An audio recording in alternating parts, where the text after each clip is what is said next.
Film की शुरुआत West Virginia के घने जंगलों में होती है, जहां एक कपल लिप और धारिणी बाइक राइडिंग कर रहा होता है। तभी एक खतरनाक शिकारी, जिसे थ्री फिंगर के नाम से जाना जाता है, उनकी ताक में छिपा होता है। सही मौके का इंतजार कर वह अपने तीर से लिप को निशाना बनाता है। तीर लिप को लगता है और वह बाइक से नीचे गिर जाता है। धारिणी घबराकर उसकी मदद के लिए नीचे उतरती है, लेकिन तभी थ्री फिंगर एक और तीर चलाता है जो धारिणी के चेहरे के आर पार हो जाता है। डर और सदमे में धारिणी अपनी बाइक लेकर भागने की कोशिश करती है। तेजी से बाइक चलाते हुए वह एक तार में फंस जाती है जो सीधे उसकी आंख में चुभ जाता है। यह तार थ्री फिंगर और उसका साथी स्वीट टूथ पकड़े हुए होते हैं। दोनों तार को और जोर से खींचते हैं, जिससे धारिणी दर्द से चीखने लगती है। तभी थ्री फिंगर वहां पहुंचता है और धारिणी का सिर धड़ से अलग कर देता है। अगले दिन कहानी डैनी और टोनी के इर्द गिर्द शुरू होती है, जो अपने कुछ दोस्तों के साथ हॉट स्प्रिंग रिसोर्ट नामक जगह पर जा रहे होते हैं। डैनी ने अपनी जिंदगी से तंग आकर आत्महत्या की कोशिश की थी,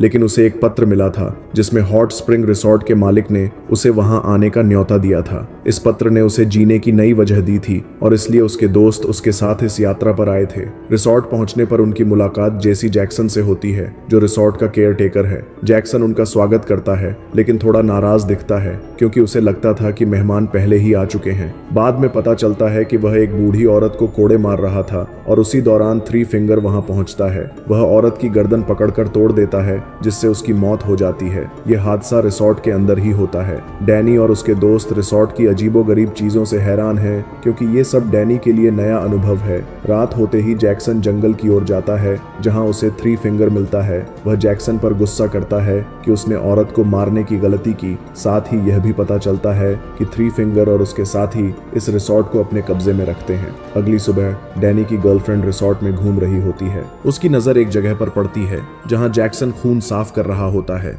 यह वही जगह थी जहां पिछली रात बूढ़ी औरत को मारा गया था। वह इसे नजरअंदाज करके आगे बढ़ जाती है। इसके बाद कुछ दोस्त शॉपिंग के लिए जाते हैं। वहां उनकी नजर एक दुकान पर पड़ती है जहां कई हथियार प्रदर्शित हैं। वहां थ्री फिंगर भी मौजूद होता है, जो एक सिगरेट जलाता है। यह सिगरेट उसी बूढ़ी औरत की थी जिसे रात में मार दिया गया था। थ्री फिंगर हथियारों को देखकर उत्साहित होता है और एक क्लास बोर्ड धनुष लेता है। वह डैनी से कहता है, चलो शिकार करने चलते हैं। दोनों जंगल की ओर निकल पड़ते हैं। जंगल में जैक्सन डैनी को शिकार करना सिखाता है। वह दिखाता है कि हिरण को कैसे निशाना बनाना है, लेकिन असल में वह उसे इंसानों को मारने की तकनीक सिखा रहा होता है। उसी समय दूसरी ओर थ्री फिंगर किसी को मार रहा होता है। जैसे ही जैक्सन हिरण को मारने की तकनीक दिखाता है, वैसे ही थ्री फिंगर अपने शिकार को खत्म कर देता है। इधर डैनी के दोस्त परेशान हो जाते हैं, क्योंकि डैनी बिना बताए जंगल में शिकार करने गया था। उसका एक दोस्त टोनी उसे ढूंढने जंगल की ओर जाता है। वहां वह देखता है कि कोई एक मरे हुए हिरण को खा रहा है।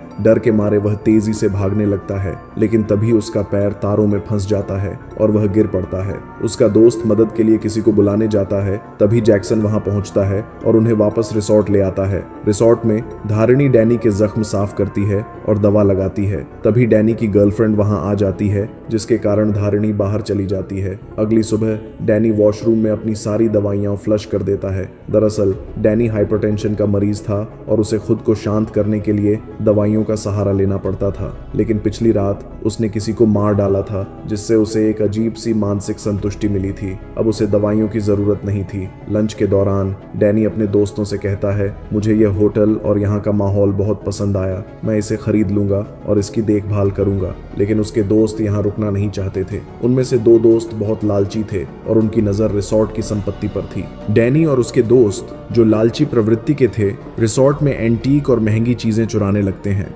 चीजों की तलाश में इधर उधर देखते हुए उन्हें एक सिगरेट का डिब्बा मिलता है, जो उन्हें बेसमेंट की ओर ले जाता है। बेसमेंट में एक बड़ा सा गुप्त कमरा मिलता है, जो एक अजीब रस्म के लिए इस्तेमाल होता प्रतीत होता है। वहां बीच में एक मंच है, जहां शायद कोई अंतरंग रस्म होती होगी और बाकी लोग चारों ओर से उसे देखते होंगे। जूलियन को यह जगह बहुत पसंद आती है और वह अपनी गर्लफ्रेंड के साथ वहां अंतरंग पल बिताने लगता है। उसी समय शैली चुपके से यह सब देख रही होती है। तभी थ्री फिंगर और उसके भाई वहां आते हैं। वे शैली के सिर पर वार करके उसे बेहोश कर देते हैं। फिर वे जूलियन को पकड़ लेते हैं और क्रूरता से उसके हाथ पैर उखाड़कर मार डालते हैं। थ्री फिंगर और उसके भाई जूलियन की गर्लफ्रेंड को भी मारने लगते हैं, लेकिन तभी शैली होश में आती है और उन्हें रोक देती है। वह उन्हें वहां से जाने के लिए कहती है क्योंकि वह अब्राहम के साथ अपनी फंतासी को पूरा करना चाहती थी।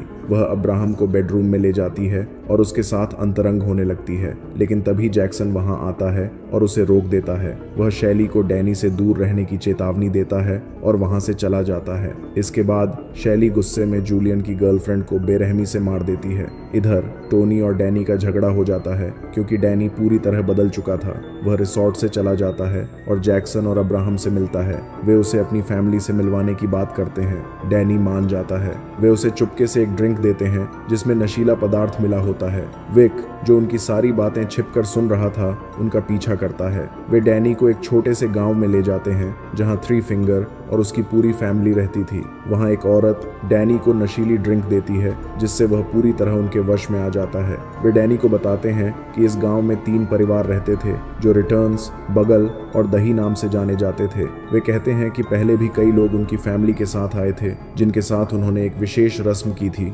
लेकिन उन लोगों के खून ने उनकी नस्ल को कमजोर कर दिया था। अब वे डैनी का शुद्ध खून चाहते थे ताकि उनकी नस्ल को फिर से मजबूत किया जा सके। विक यह सब छिपकर सुन रहा होता है। तभी थ्री फिंगर पीछे से आकर उसे पकड़ लेता है। विक डैनी से मदद मांगता है, लेकिन डैनी, जो नशे में होता है, कहता है, मैं इसे नहीं जानता।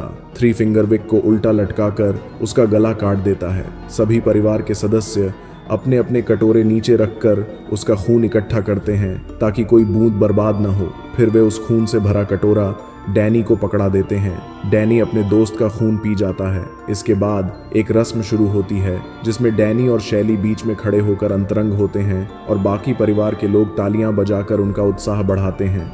अगली सुबह जब डैनी रिसोर्ट वापस लौटता है तो उसके मुंह पर खून लगा होता है और वह अभी भी नशे में होता है। टोनी उसे वहां से चलने के लिए कहती है, लेकिन डैनी अब पूरी तरह बदल चुका था। वह अपने दोस्तों को मारने की धमकी देकर वहां से चला जाता है। बाकी दोस्त किचन में जाते हैं जहां वे देखते हैं कि थ्री फिंगर इंसानी मांस को काट कर खा रहा होता है। यह देखकर सभी डर के मारे चुपके से वहां से निकलने की कोशिश करते हैं। तभी फ्रीजर में उन्हें जूलियन का कटा हुआ सिर मिलता है। यह देखकर वे घबरा जाते हैं और तेजी से रिसोर्ट से भागने लगते हैं, लेकिन थ्री फिंगर और उसके भाई उनके पीछे पड़ जाते हैं। टोनी और एक अन्य दोस्त रॉड किसी तरह बचकर निकल जाते हैं, लेकिन चार्ली पकड़ा जाता है। थ्री फिंगर और उसके भाई चार्ली के नीचे एक पाइप डाल देते हैं और उसमें पानी भरना शुरू कर देते हैं। थ्री फिंगर और उसके भाई चार्ली के पेट में पानी तब तक भरते हैं जब तक उसका पेट फट नहीं जाता। चार्ली की दर्दनाक मौत हो जाती है। इधर टोनी डैनी के बिना रिसोर्ट से जाना नहीं चाहती थी। वह रॉड को छोड़कर डैनी को ढूंढने निकल पड़ती है। इस बीच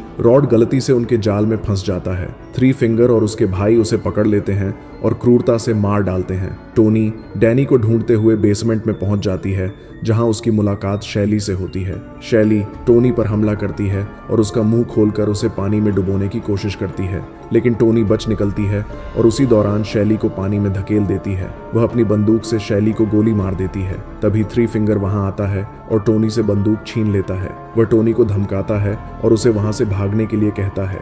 उसी समय जैक्सन वहां पहुंचता है और थ्री फिंगर को पकड़ लेता है। जैक्सन को लगता है कि टोनी उनके बारे में बहुत कुछ जान चुकी है, इसलिए वह उसे जिंदा नहीं छोड़ना चाहता। वह टोनी को मारने की योजना बनाता है, लेकिन थ्री फिंगर उसे रोक देता है और टोनी को भागने का मौका देता है। हालांकि थ्री फिंगर बाद में टोनी को फिर से पकड़ लेता है। वह उसे धमकाता है कि वह उसे यहाँ से जाने नहीं देगा। तभी पीछे से वह जैक्सन और बाकी परिवार के सदस्यों को मार डालता है। कहानी अब कुछ दिन बाद के दृश्य पर आती है। हम देखते हैं कि थ्री फिंगर टोनी को फिर से पकड़ लेता है और उसके साथ जबरदस्ती अंतरंग रस्म करता है ताकि उनकी नस्ल को मजबूत करने के लिए शुद्ध खून वाला बच्चा पैदा हो सके।